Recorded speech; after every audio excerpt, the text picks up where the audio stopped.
Good afternoon, everybody. My name is Jacques Moussafir. I'm very happy to be here. I present work prepared with my associate Armand Albergel. And I will speak about advanced models or more research models that are becoming used.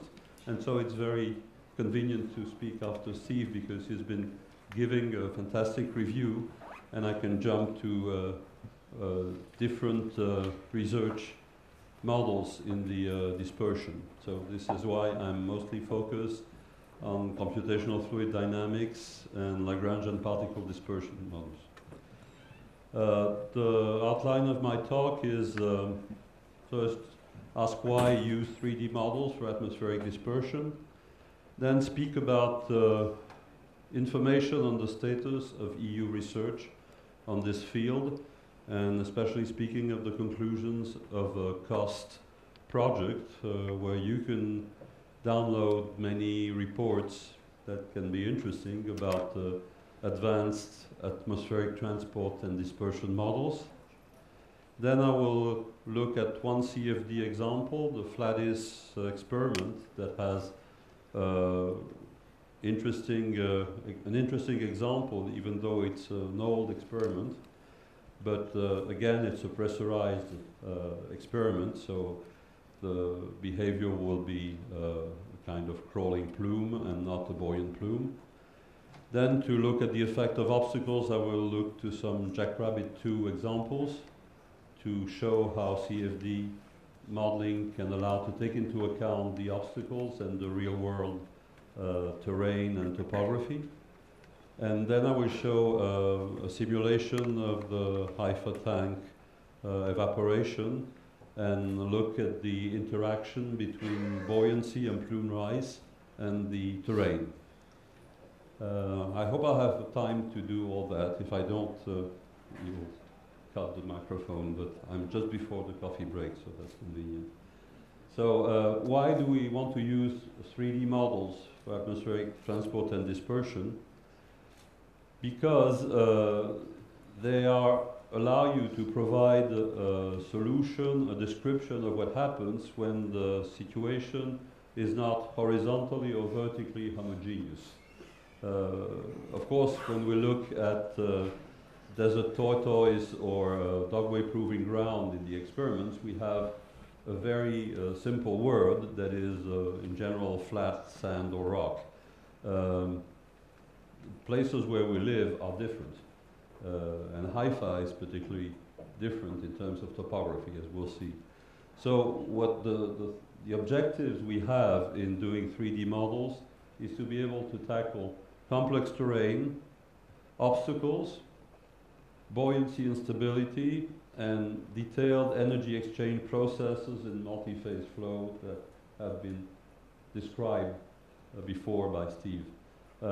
In this talk I will focus on the fluid dynamics part, that is complex terrain, obstacles, and show examples. So I start with this kind of parenthesis about the COST ES 1006 action. So I'll start to explain you what is a COST action. It's the EU trying to put us to work together. So it's an interesting aspect where we're funded to have meetings over a relatively long period of time with a given scientific topic. And in principle, you have 27 states sending their representatives in order to work on the work had to be done better by Steve. You're responsible. Yeah. And so here we go. And so this gives, I'm showing the cost contributors. This was a 4 years effort where we had meetings with all this impressive list of people. My company participated along with many people, including Tamir Rizin from Israel and from the Sorek Research Center. And so it's an open forum. This is a picture of the happy contributors, and that you will see later. So the idea was to establish consensus on the state of the art in local scale airborne hazards modeling. And we focused on urban cases. We wanted to test and evaluate models and give guidance to emergency responders as well. So to be quick, I just suggest that you have a look at this website, the 3W ELISA's EU. It's interesting because you have all the reports that you can download, and there's also links to require access to data sets if some of you want to have some work or research work, the data sets, because one of the key features of this project is that we had we built experimental data in urban surroundings. So there were more than three. There were three cases, but I'll comment on two. Mikkelstad and Cute. Mikkelstad is an idealized urban structure. It's a fake city in a wind tunnel. And Cute is the real city of Hamburg. We were not allowed to tell it, but now I can tell it. So this is why we had this acronym. So here you see the Mikkelstad case. It's this artificial city in the wind tunnel where we tried to give it a European city structure, which is not completely orthogonal, with narrow streets, some large squares, and an isotropic look with a geometry that could reflect some of our old cities. And then we made releases in various points and made an enormous quantity of measurements. This was in the wind tunnel of the University of Hamburg. And then here you see the Hamburg on the left. You can see the Hamburg model of the city that was put in the wind tunnel. You can see the propeller of the wind tunnel behind here. And then there was a field trial starting with a release on the river in front of the Hamburg city. So this was to give you an idea to have a look at the cost website in order to get acquainted with the various models that were used. We used, since the group was very large, the number of models used is about 15. So we classified the 15 models in use, type 1, type 2, type 3. And the big difference is that we had models that do not resolve the flow between buildings, so that do not take into account obstacles and topography, which is mostly Gaussian models of various types, or integral models. Gaussian is a bit an abbreviation. The second type is 3D models that are three-dimensional in conception, but that use simplified fluid dynamics and that use a Lagrangian process. So I take the liberty of putting Skipov inside this type 2 model because Skipov is a Lagrangian model in which the puffs can have complex trajectories. And PMSS is a Lagrangian particle model where you can send millions of particles to represent the gas cloud. And Quick is an American model similar to PMSS developed in Los Alamos, just to give an example of this family of models. And type 3 is the complete computational fluid dynamics model that can be large eddy simulation or RANS or lattice Boltzmann models that we group under the CFD abbreviation. So I'll try to give shortly the idea why we want to switch between type 1 and type 2-3 models. It's if you have a release in the city, this is what you get with the Gaussian model, and this is what you get with what I call an advanced 3D model. That is, you don't have a gas plume going through concrete walls, which physically is a bit of a problem for me since many years. So now that we have computers and solvers that are good enough to allow us to compute what happens, we can take into account the fact that some streets close to the source will be very much exposed because they have a position crosswind where there will be little flow and accumulation. Other streets will be... so I believe that for first responders to have the map on the right is more efficient than to have the map on the left. And I'm happy to say that the Paris first responders agree, which makes us work with them.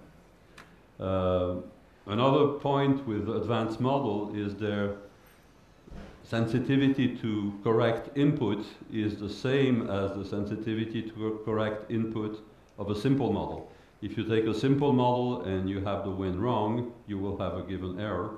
And here on the left and on the right, you have the same Hamburg simulation, just changing not so much the inflow turbulence or the stability class, or call it the way you want. So the inflow turbulence or the turbulence is different in both cases, and you can have significant differences in the intensity, if not in the trajectory of the plumes.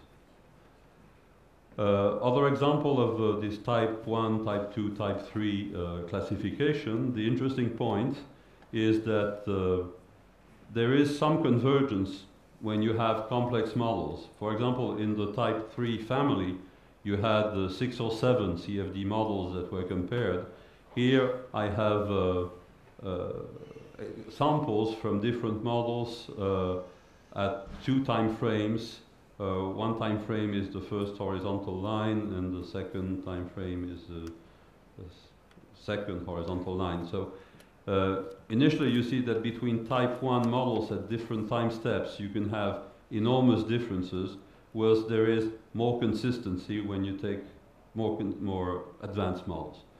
And the 3 plots on the bottom here, or the 3 columns, type 1, type 2, type 3, these are the scatter diagrams of all the comparisons that we made. It's the ensemble, including the wind tunnel and the real city cases, blind tests, continuous releases. I mean, nobody knew what the real values were. They were seriously kept by the University of Hamburg, and Bernd Leitl is not the type of guy that will be kidding about that. So it's clear that on blind test, type 3 models have a much better regression or scatter diagram, and it's clear that the correlation between measured and computed data is much better for more advanced models. So we know that it may be worth the effort to do 3-dimensional modeling, because we have an increase in quality, and this has been shown through other measures that I will skip in order not to spend too much time on this. This graph is relatively clear. This is the factor of 2, the number of the proportion of couples of measured and computed samples that are within a factor of 2. It's clear that type 3 models are much better than type 1 models. Just the 301 to 315 numbers are the type 3 models. And there's also a distinction here. The blue lines are non-blind, and the orange lines are the blind. So there is an increase with the non-blind. That's good. That means that the expertise of the users is increased if you see, oh, this is what was happening. But nobody was allowed to cheat for the blind cases. So the conclusions, I think the reassuring thing is that for most of the models, the metrics are within common acceptance values. That is, we didn't have to reject or rewrite from scratch the complex model. The acceptancy was general. But there's an increase in performance if you move from type 1 to type 3 models, and even to type 2. Type 2 are already much better than type 1. And about urban effects, it's clear that this study allows to study the enhanced dispersion in urban surroundings versus channeling effect. Sometimes, depending on the way the avenues and the streets are organized, you can have worse conditions because you channel the pollutant, and in other cases the initial plume is completely scattered by the buildings and you have less concentration. So I'll just show an example of the Fladis experiment, but you may look at this on the slideware in order to spare some time. The Fladis experiment is an ammonia experiment, but with exactly the problem of having a pressurized vessel. So in what is called here on this picture the entrainment zone, you have this two-phase jet with a very high proportion of fine droplets of aerosol, and this is why the density inside this entrainment zone is much higher than the density of air. So buoyancy effects are cancelled, which they are not in pure gas evaporation. So this is an example of a simulation with the 3D models. This is without obstacles because there were no obstacles in the... And this is done with a 3D model with an adaptive grid called Code Saturn, which is made by the French Electricity Board.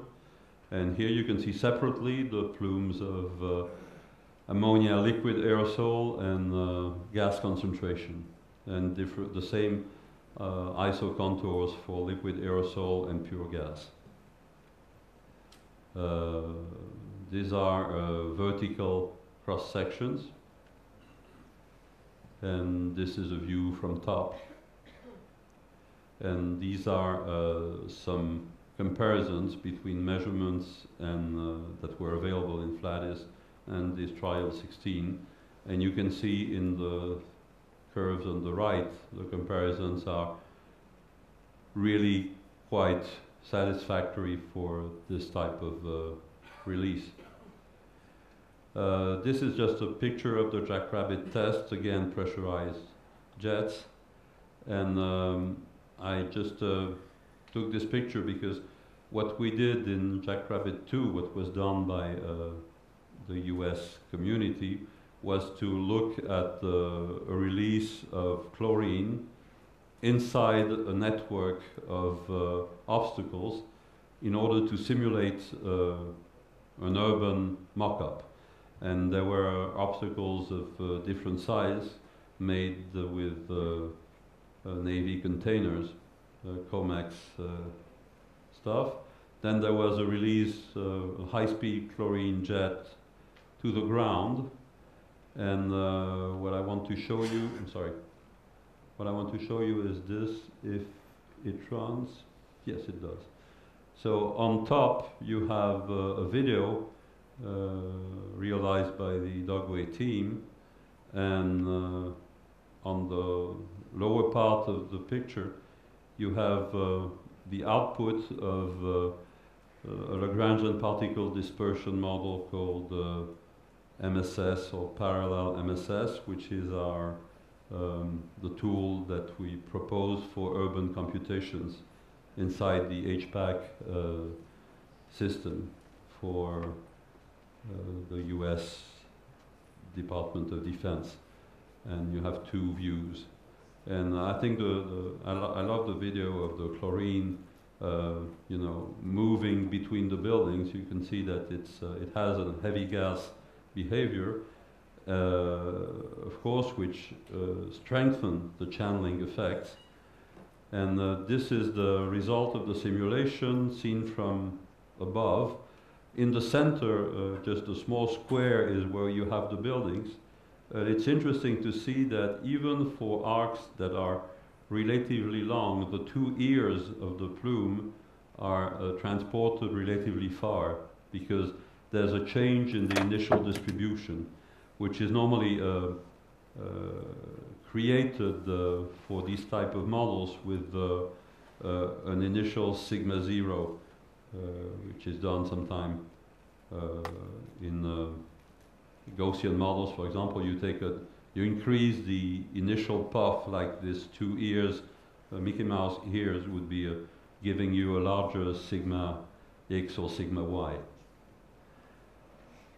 So some notes on Jackrabbit.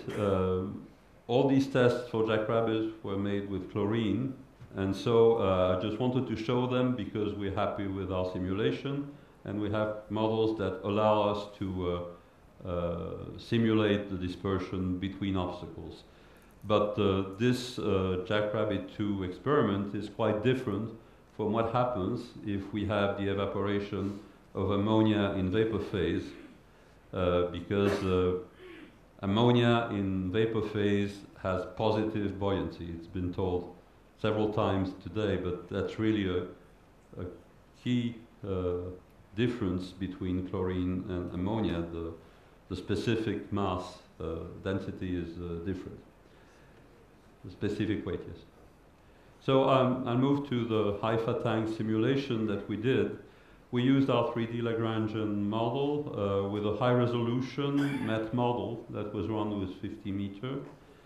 And the MET model, which is swift, and then the Lagrangian particle dispersion model was run with a relatively high number of particles. I want to discuss the interaction between buoyancy and topography. It was mentioned by Eli Stern that if you have a plume rise due to buoyancy, then at some stage this plume may hit topography. And so it's an interesting case, and we took the wind direction that starting from the tank, the large tank, ammonia tank, we took the wind direction that goes directly from the tank to the Carmel Mountain. So it's 45 degrees direction. On the left you can see arrows, and on the right you can see streamlines. And it's clear that a 3D model can represent the effect of topography and of roughness, which is also embedded in the simulation. It's not only topography, but you mostly see topography here because the Carmel Mountain is so clearly changing the flow patterns. You both have channeling and trapping effects. That is, you have channeling in the valleys rising to the top of the Carmel Mountain, and you also have a reduction in wind speed in some places, which has to be observed in detail. And this is what we obtain as ground concentration. And you can see plume channeling. The vapor cloud follows small valleys, ammonia vapor. And this is a view that I like to show because it helps me to explain visually the concept of plume rise. You've seen a picture from Steve with a stack with water vapor. The initial part of the plume coming from the tank has exactly the same look, except that in that case we took a very stable atmosphere. We took an inversion because we wanted to simulate a very stable case and a low wind. So the plume rise is limited. We go up to an average stabilization level of 55 meters, and then this plume slowly moves towards the Carmel Mountain, and you can see below the isosurfaces, you can see color contours that show the concentration at ground. And between the source of the plume and the first point where you have significant colors in the ground impact, you see there's a hole, which means that actually if you are under the plume, you don't get ammonia.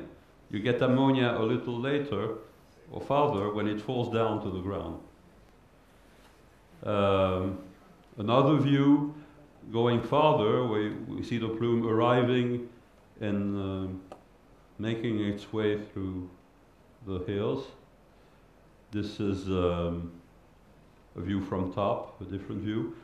And well, physically it's interesting to see that we can model a channeling and crawling of the plume, but I wouldn't say, to comment what Eli was saying, that the plume really hits the the ground because it cannot go through granite. But the streamlines are changed, and overall the concentration is higher on the mountain than if there were no mountains. But this is one of the scientifically sound answers that 3D modeling can bring to these discussions when we have a real case to study. And these are the AAGL 1 and 2 that we obtained on that case. And I'm stressing the fact that we took what we considered as the worst case. That is, it was a 4,000 tons. We took 45 degrees. That is, we were aiming at the Carmel Mountain. We took strong stability, 1.5 meters per second. And it's clear that we do not reach AAGL3 for that case. So this means that even taking the worst case and trying to send that plume on the Technion or on top of Haifa, we didn't succeed in having extremely serious consequences. I'm almost finished because now it's purely cartoons, like Steve said once about all the conferences I was giving. But I like to show animations because this is the particle cloud, and you can see in the initial moment where you purely have plume rise and a relatively narrow plume, then it's increasing in width due to turbulence. Same story seen from another viewpoint. And anyway, I need to show that because the guys that do this job in my company would kill me if I don't show them. So you have to give me a couple minutes. So conclusions. First, I say that models of increasing complexity in the cost action were systematically compared with field and wind tunnel experiments. And 3D models show better performance in urban setups. That's not disputable. Then I presented some examples of things that you can see with 3D models and that you cannot see if you don't have a 3D model. And especially in the Haifa Tank case, I think the fact to have a 3D simulation system allows you to discuss options and consequences with a clearer view. Of course, as Steve said, my field of expertise is atmospheric transport and dispersion. I'm not a specialist in thermodynamics of vessels. I'm not a specialist in health effects, although I have people in my company that do this kind of things. But I think that the good news is that 5-10 years ago, running day-to-day the models that I've shown was an endeavor that was possible only for very rich labs that had the computers to do so. Now you probably have the power on your smartphone to run them if you had a Fortran compiler on your iPhone. So I don't think that the growth on IT infrastructure is so crazy that I believe, once we were in Vienna in the COST meeting, and someone told me, why do you have to use the obstacles? It's expensive. And I go, at the time where every one of us has all the obstacles of his city just to do a biking itinerary, if you tell, if there's a serious accident, oh, we did a poor simulation because we didn't want to put the 3D buildings because they were expensive, and we would do that on a cheap computer. I don't think that is acceptable today. So we think that it's useful to put powerful models on the powerful computers we have if it's for emergency response. Why bother?